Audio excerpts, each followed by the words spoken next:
had again crossed over by boat to the other side of the lake, a large crowd gathered around him while he was by the lake.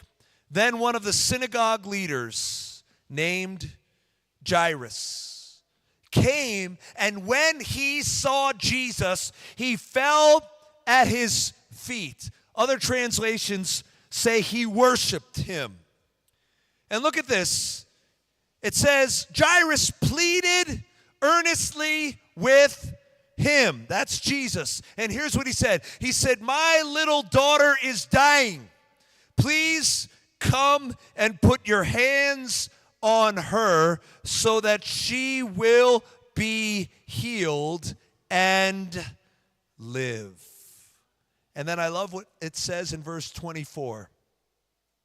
It says, so Jesus went with him. Wow, what a powerful thing. You know, I told you as we back up and we just make a few comments on the text that we just read that we've seen already in Mark chapter 5. We didn't read it, but it's there if you read it for yourselves in the first 20 verses. We see that Jesus had just healed a demon-possessed man, a powerless individual that was terribly oppressed, demonstrating his power over the enemy. But, you know, just because Jesus had done that didn't give Jesus a respite or a Sabbath or a rest. The Bible says he crossed over the Sea of Galilee, and as soon as he does, there's a mob scene. There's a large crowd gathered around him. Now, I want to tell you, in Kenya, you know something about crowds here, and I experienced it with you. We need some of you to come to New York City and teach us more about how to have traffic jams. Because I thought I knew what traffic jams were in the U.S. We have a road in the Bronx.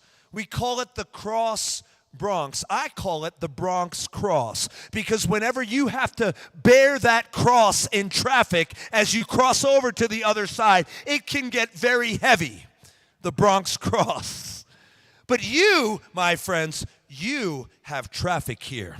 Today was the Kenya Standard in downtown Nairobi, a day where 30,000 marathoners run across Kenya.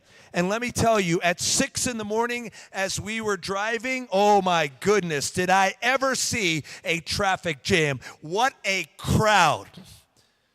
And you all know about crowds here. In Jesus' day, wherever Jesus went, there was a great crowd. He was extremely popular by this time in his ministry. And we see emerging out of this text, one of the characters in the crowd was a synagogue ruler named. Some have said that he may have actually been a Pharisee himself. Now let me tell you about synagogue rulers. Synagogue rulers were similar to pastors in our day, like Pastor Henoch.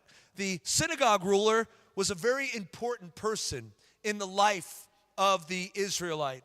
For there were small churches, so Israel, to be the places of worship on the Sabbath where people would gather together to read the Torah, the law of God, and be amongst God's people. And so the synagogue rulers were very, very important. They were very influential. They had much prestige and probably wealthy. They were responsible to plan the religious activities and the business affairs of the